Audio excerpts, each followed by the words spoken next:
Hello guys, welcome back to my channel all in one. അപ്പോൾ എല്ലാവർക്കും പുതിയൊരു വീഡിയോയിലേക്ക് സ്വാഗതം. വളരെ എളുപ്പത്തിൽ തന്നെ തയ്യാറാക്കാൻ പറ്റിയ മോരുകറി റെസിപ്പി ആയിട്ടാണ് ഞാൻ ഇന്ന് വന്നിരിക്കുന്നത്. അപ്പോൾ എല്ലാവരും വീഡിയോ കണ്ടോളൂ. ഇവിടെ ഒരു അരമുറി കുമ്പളങ്ങ എടുത്തിട്ടുണ്ട്.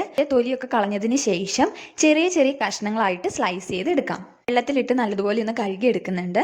മോരുകറി തയ്യാറാക്കാനായിട്ടുള്ള ഒരു പാത്രം ഞാനിവിടെ എടുത്തു വെച്ചിട്ടുണ്ട്. അതിലേക്ക് സ്ലൈസ് ചെയ്ത് വെച്ചിരിക്കുന്ന കുമ്പളങ്ങ ഇട്ട് കൊടുക്കുന്നു. കുറച്ച് വെള്ളം കൂടി ആഡ് ചെയ്ത് കൊടുക്കുന്നുണ്ട്. ശേഷം ഇതിലേക്ക് 3 പച്ചമുളകും 2 തണ്ട് കറിവേപ്പിലയും ആഡ് ചെയ്ത് കൊടുക്കുന്നു. കുറച്ച് മഞ്ഞൾപ്പൊടിയും ഉപ്പും ചേർത്ത് കൊടുത്തതിന് ശേഷം മൂടി വെക്കാം.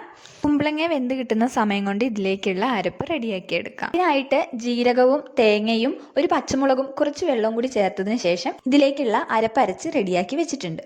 ഈ സമയം കൊണ്ട് കുമ്പളങ്ങ വെന്ത് വന്നിട്ടുണ്ട്. ഇനി ഇതിലേക്ക് മോര് ആഡ് ചെയ്ത് കൊടുക്കുന്നു.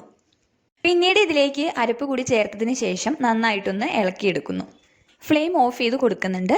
കറിയിലേക്ക് ഉപ്പ് ആവശ്യമെങ്കിൽ അതുകൂടി ചേർത്ത് കൊടുക്കാം. ഇനി ഇതിലേക്ക് കടുകൊന്ന് താളിച്ച് ചേർത്ത് കൊടുക്കണം. അതിനായിട്ട് ഞാനിവിടെ ഒരു പാൻ എടുത്തിട്ടുണ്ട്. അപ്പോൾ പാൻ ചൂടായി കിട്ടിയിട്ടുണ്ട്. ഇനി അതിലേക്ക് കുറച്ച് വെളിച്ചെണ്ണ കൂടി ഒഴിച്ചു കൊടുക്കാം. എണ്ണ ചൂടായതിനു ശേഷം ഇതിലേക്ക് 1/2 ടേബിൾ സ്പൂൺ ഉലുവ ഇട്ട് കൊടുക്കുന്നു. ഉലുവയൊന്ന് മൂത്ത് വന്നിട്ടുണ്ട്. ഇനി ഇതിലേക്ക് 1/2 ടേബിൾ സ്പൂൺ കടുക് കൂടി ആഡ് ചെയ്ത് കൊടുക്കുന്നു. അപ്പോൾ കടുക് മൂത്ത് വരുന്ന ടൈമിൽ ഒരു തണ്ട് കറിവേപ്പില കൂടി ആഡ് ചെയ്ത് കൊടുക്കുന്നുണ്ട്. വറ്റൽമുളക് ആഡ് ചെയ്ത് കൊടുത്താൽ ഒന്നുകൂടി നല്ലതായിരിക്കും. ലോ ഫ്ലെയിമിൽ വെച്ച് ഇതിനെ ഒന്ന് മൂപ്പിച്ചെടുക്കുന്നുണ്ട്. അപ്പോൾ ഇത് റെഡിയായി കിട്ടിയിട്ടുണ്ട്. ഇനി കറിയിലേക്ക് ചേർത്ത് കൊടുക്കാം. നന്നായിട്ടൊന്ന് മിക്സാക്കി കൊടുക്കാം. അപ്പോൾ നമ്മുടെ നല്ല ടേസ്റ്റി ആയിട്ടുള്ള കുമ്പളങ്ങ മോരുകറി ഇവിടെ റെഡി ആയിട്ടുണ്ട്. അപ്പോൾ എല്ലാവർക്കും വീഡിയോ ഇഷ്ടപ്പെട്ടെന്ന് വിചാരിക്കുന്നു. വീഡിയോ ഇഷ്ടപ്പെട്ടെങ്കിൽ ലൈക്ക് ചെയ്യുക, ഷെയർ ചെയ്യുക, ചാനൽ ഒന്ന് സബ്സ്ക്രൈബ് ചെയ്യുക. അപ്പോൾ പുതിയ വീഡിയോ ആയിട്ട് വരുന്നത് വരെ എല്ലാവർക്കും ബൈ.